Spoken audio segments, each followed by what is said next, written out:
أهلا بكم. البداية مبروك فوز الترجي اليوم على فريق قوافل قفصة بالثلاثية النظيفة. فهذا الفوز هذا مهم جدا في ترتيب الدوري التونسي. ننتقل مباشرة أخبار ديال الترجي اليوم. فالترجي يريد عودة مهاجمه الهداف في ميركاتو الشتاء أشرف الجابري المعار للترجي الجرسيسي، والفيفا يلزم الترجي بدفع 400 ألف دولار لفريق سيخوخون الجنوب أفريقي.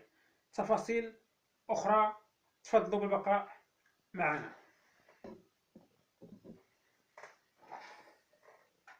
الفيفا أنظرت الترجي قبل قليل بدفع مبلغ 400 ألف دولار لفريق سيخوخون الجنوب أفريقي، وذلك في ظرف 45 يوما.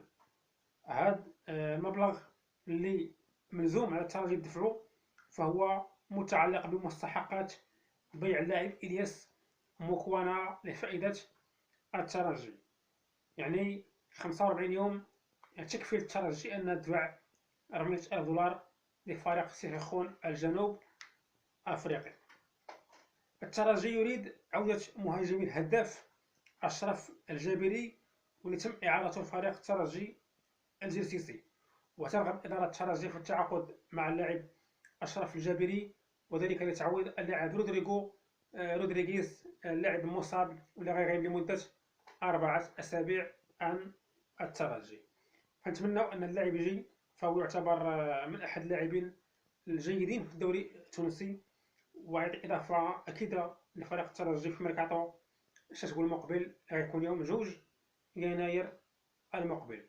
والمباراة الثانية تكون ضد نادي الصفاقسي يوم الأحد المقبل، ومباراة ضد بيراميدز غتكون يوم 4 يناير المقبل. إلى اللقاء.